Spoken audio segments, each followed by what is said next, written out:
We're just about to find out what's fastest, a car, a bike or a boat. It's the best of three, and this is race 1.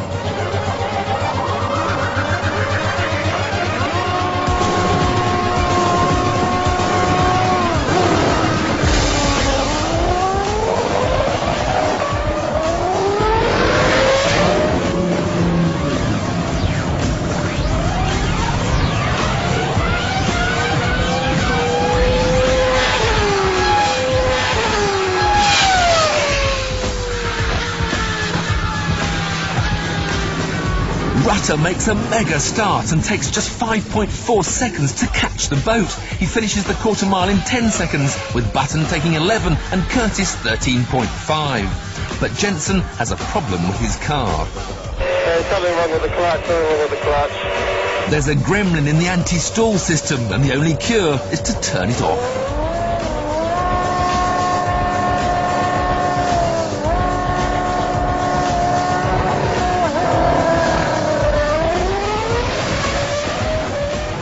This time, Button gets a better start and manages to pull away at the halfway point to take the win in 9 seconds. Rutter is 4 tenths behind, with Curtis again clocking 13.5 seconds. Car and bike have a win apiece. Who will win the decider?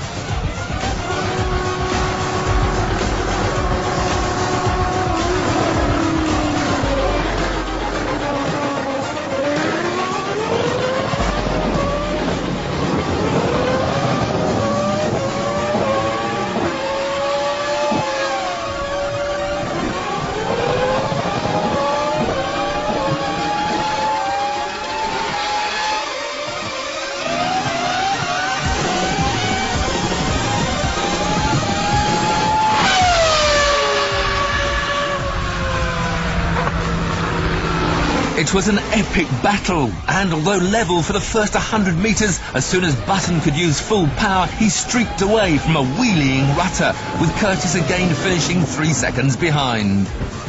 The boat may have more power than the bike, but it's simply too heavy to be a threat. Its top speed of 75 miles an hour is massively quick on water, but even crossing the line at full pelt isn't a big enough advantage, although in fairness, it is the only one which comes with a warranty.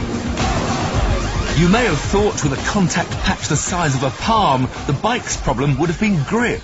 But a super sticky tyre compound meant there was no wheel spin at all. Instead, the big problem is a tendency to wheelie.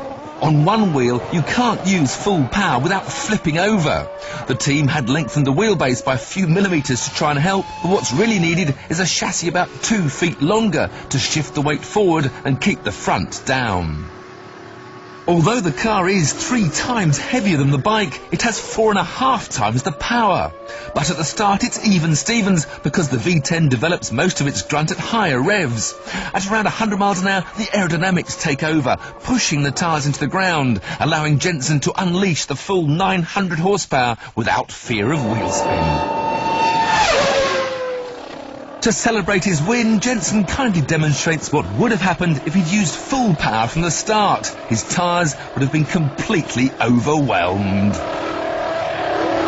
With over 18,000 RPM bouncing off the rev limiter, it's a final fitting flourish for one of the 100 engines Honda will build for the Grand Prix season.